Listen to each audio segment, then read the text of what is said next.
ऐक माझं, इतक्या रात्री चहाखारी खाणं बरं नाही अरे.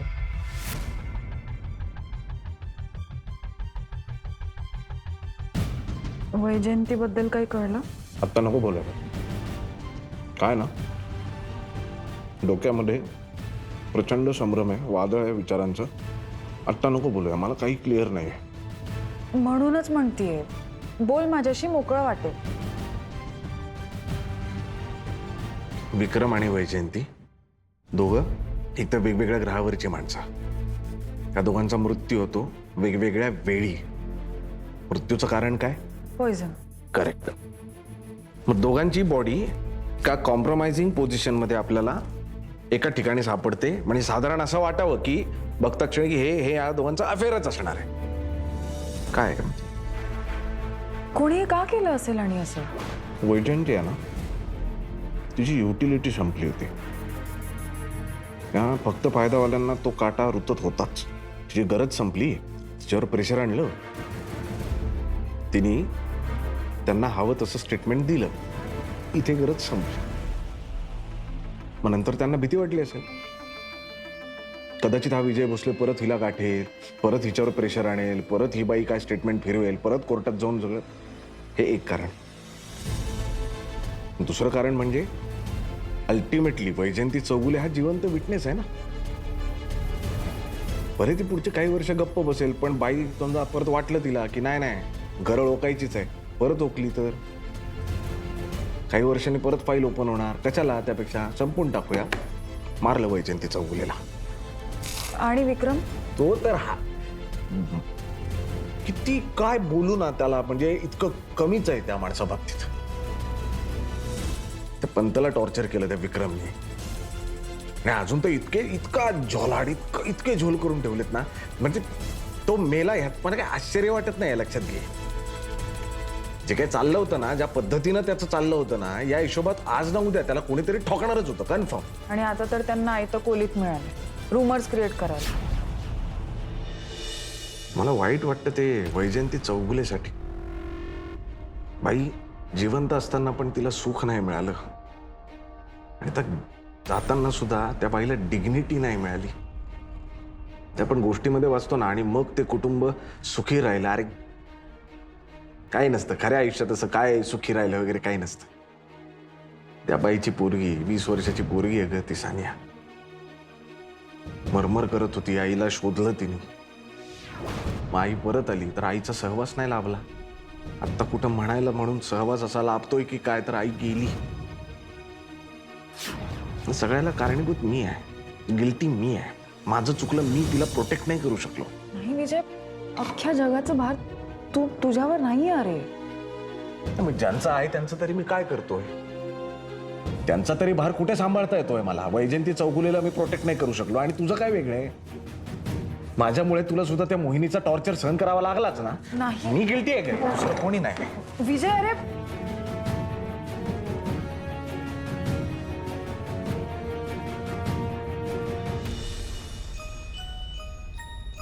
खूप वाट पाहिली मी पंडित. इंतजार का पल मीठा होता है मैडम. द्या मग आता काहीतरी गोड बातमी. सगळं ठीक चाललंय, टेन्शन बिलकुल नको. ही गोड बातमी चालेल काय? धावेल. Good job Pandit. आता थोडे दिवस लोकी राहायचं, बाकीचं सगळं मी बघते. पण म्हणजे काय करणार तुम्ही? मुंबईच्या गल्ली बोळापर्यंत ही गोड बातमी पसरवणार. शाळा कॉलेजेस मधल्या मुलांना आपल्या मालपर्यंत आणणार, आपला माल त्यांच्यापर्यंत नेणार. उद्यापासून मुंबईचं ऑपरेशन सुरू.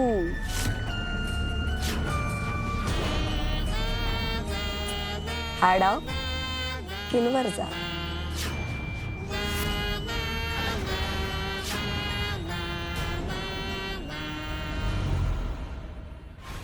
झालाय फोन झालाय, म्हणजे ते सर आमच्या वेळेत येतात. तोपर्यंत दीदी तुम्हाला चहा वगैरे काय सांगू का? आमच्या इकडे एकदम कडक चहा मिळतो.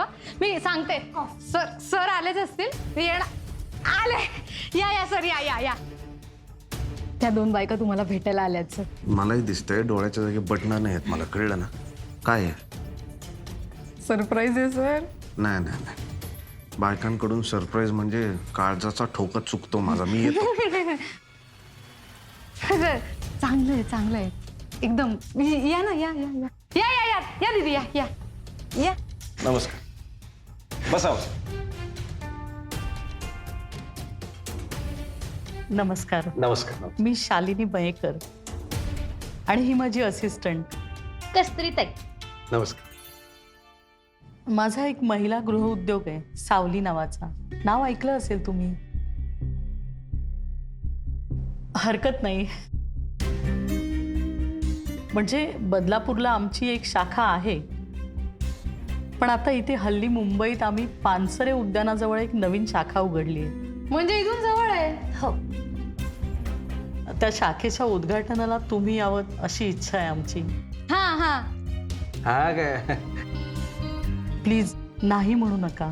अहो मॅडम, अहो मी काय सेलिब्रिटी नाही हो, किंवा संत्री पण नाही, त्यामुळे मी एक सामान्य माणूस, माझा काय उपयोग नाही. नाही असं कसं सर? अहो तुम्ही समाजाच्या हितासाठी इतकी कामं करता. अहो तुमच्यापासूनच प्रेरणा घेऊन आम्ही निराधार महिलांसाठी ही गृहउद्योग शाखा सुरू केली आहे. प्लीज नाही म्हणू नका सर. नाही म्हणणारच नाहीत ना ते. आपल्यासाठी सेलिब्रिटीज आहेत ते. सर परवा मी जंजीर बघत होतो, नाही, मी नाही काम केलंय त्यात. पण त्यातले बच्चन डिट्टो तुमच्यासारखे दिसतात. आहे की नाही? आहेतच सर आमचे.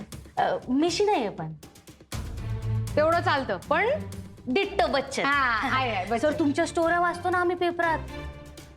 किलवर रॅकेट काय बस्ट केलं सर तुम्ही. किती पोरांचा जीव वाचवला. ते तर काहीच नाही आहेत ते पण. थँक्यू. पण तुमच्या बाकी कारवाया. भोसले सरांच्या नजरेला आला चोर म्हणजे चोराच्या जीवाला लागला घोर. वा. सर परवा काय झालं, जंजीर संपला, मग मी हेराफेरी लावली. हेराफेरीतला परेश रावल. मी येतो ना, काहीच प्रॉब्लेम नाही, येतो मी. सर तिचं मनावर घेऊ नका जास्त. नाही, अहो एकदम कॉमेडी आहे. तसा तुम्हाला एक फॉर्मल मेसेज आम्ही करूच, पण 15 तारखेला नक्की वेळ ठेवा प्लीज. ठेवतो.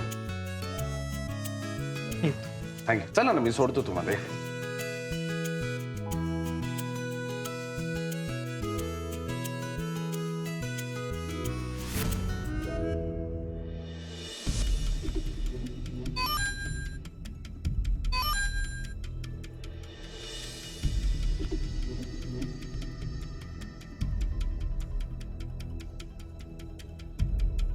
आपण ज्या संधीची वाट बघत होतो ना, ती हीच संधी आहे.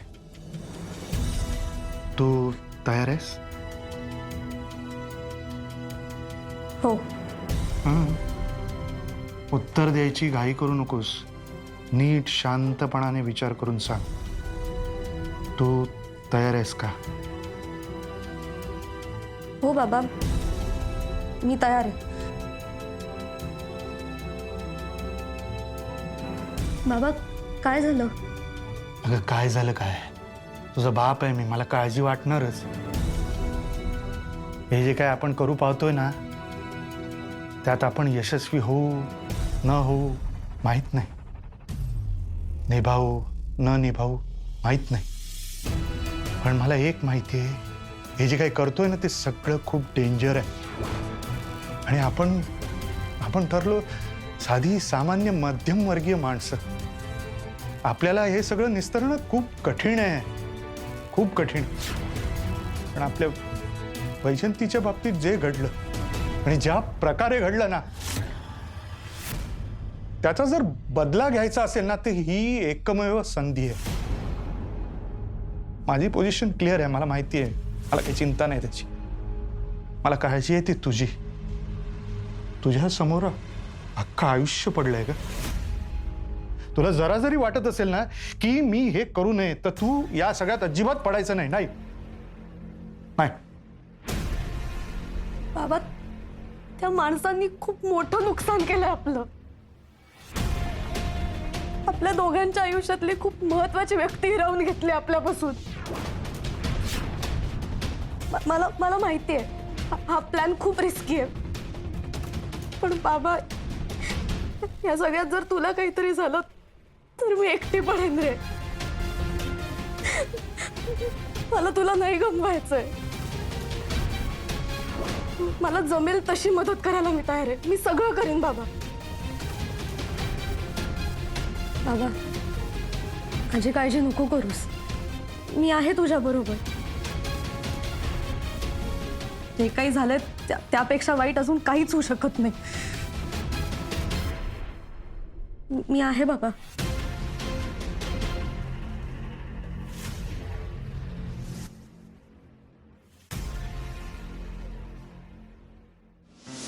काय हो तुम्ही चहा वगैरे काही घेतलं नाही काय? नाही नाही धन्यवाद. काय माहिती ना, तिला ना फार भीती वाटत होती इथे यायची. कसं आहे, आम्ही पोलीस स्टेशन नेहमीच बाहेरूनच बघितलंय ना.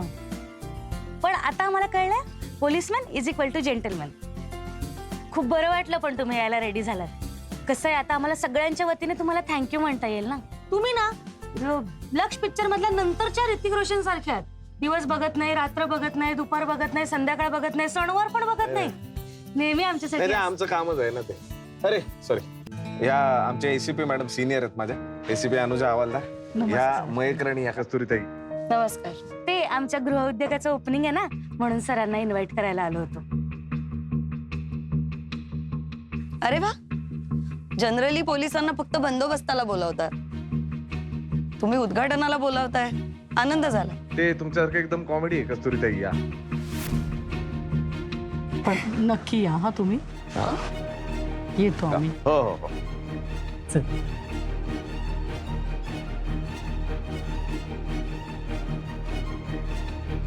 भोसले, एकदम सेलिब्रिटी कॉप झालात तुम्ही. लोक उद्घाटनाला वगैरे बोलवतात तुम्हाला. नाही, मी खरं तर तुझं नाव सजेस्ट करणार होतो. छे, निराधार बायकांना आधार वगैरे देण्याचं काम तुझ्यासारख्या डॅशिंग पुरुषांचं. माझं काय काम तिथे.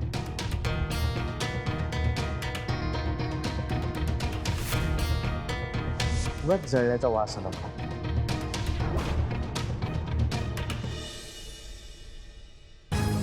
सूर्या, सूर्या, काय झालं? दादा मी अजून जिंकतोच आहे रे. फक्त फायद्याच्या वॉलेटमध्ये किती रुपये आहेत माहिती आहे का माझ्या? 6,25,000 रुपये. एवढे पैशाशी एकत्र बोलताना पण ना कोरड पडते कशाला. माझी आई काय बोलायची माहिती आहे लहानपणी? तुझ्या बापानं काय पैसा झाड नाही लावले. अरे पण दादा खरे पैसे झाडते या गेममध्ये. मी काय म्हणतो दादा, हे असंच चालू राहणार आहे का? म्हणजे मी कधी हारलोच नाही तर? हरलाच नाही तर तू करोडपती बनशील ना. अजून काय? तसं नाही रे दादा. मला काय पैसे नाही कमवायचे. संध्याच्या बाबांचा, माझ्या भावाचा शोध घ्यायचा नाही म्हणून खेळतोय हा गेम. ते हरामी फक्त फायद्यापाले त्यांना शोधायचं ना म्हणून खेळतोय. काळजी करू नको तू, कळलं? ते फक्त फायद्या ॲपवाल्यांनी खैरत खाणं उघडून नाही ठेवलंय. अशा सरळ मार्गाने जर पैसा मिळत असता तर गोरगरिबांच्या घरी 2 वेळच्या खाण्याचे वांदेच झाले नसते. कर्जाच्या ओझ्याखाली इतक्या शेतकऱ्यांनी आत्महत्या केल्या नसत्या. अरे पोलीस स्टेशनमध्ये रोज 10-12 पाकिट मारायच्या केसेस पडल्या नसत्या. आणि मॉलच्या काचेतून महागड्या वस्तू बघत जाणारा मध्यमवर्गीय आपल्याला रस्त्यावर दिसलाच नसता. सूर्या, एक माणूस ना माणसाला फुकटात फक्त एकच गोष्ट देतो, ती म्हणजे हवा. आणि हे फक्त फायद्या ॲपवाले आपल्याला देत आहेत, ती फक्त हवा. तू हरणार, आज ना उद्या नक्की हरणार. धीर धर, ते तुला असं सहजासहजी जिंकू देणार नाहीत. पारकर. हो सर. डेली डायरी मेंटेन करा. हो सर. चेक करणार आहे संध्याकाळी. हो सर. चला. नमस्कार. साहेब तुम्ही आलात, मी आता तिकडे बंगल्यावर यायलाच निघालो होतो. नाही पण तुम्ही म्हणलात ना चौकशी करायची, तर मग म्हणून मी स्वतः आलो. रागवलत साहेब तुम्ही? नाही, खरंच नाही. लोकप्रतिनिधी वगैरे सगळं ठीक आहे, पण कायद्यापेक्षा कोणी मोठं नाही. कायद्याने माणसाकडे जायचं नसतं, माणसाने कायद्याकडे जायचं असतं. आणि एरवी तुमची मदत इतके वेळा घेत असतो आम्ही. तुम्हाला मदत हवी म्हणल्यावर यायला नको का? बसूया. काय घेणार? चहा, कॉफी, काय प्रश्न घ्या.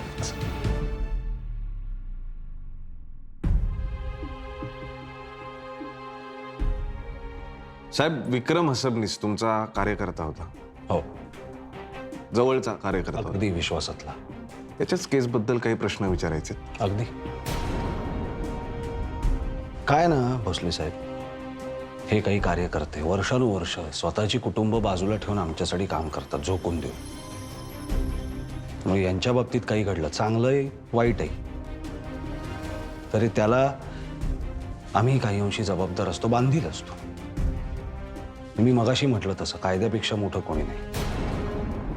तुम्ही आत्ता कायद्याचे प्रतिनिधी म्हणून समोर आहात, त्यामुळे तुम्हाला मला वाटेल तेवढे प्रश्न विचारायचा पूर्ण अधिकार आहे आणि मी त्या प्रश्नांची उत्तरं द्यायला बांधीलही आहे आणि तयारही आहे.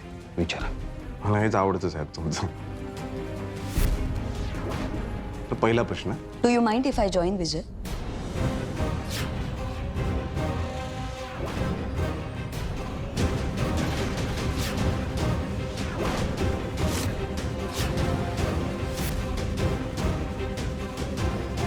काहीच प्रॉब्लेम नाही मॅडम, बसा बसा प्लीज. थँक्यू.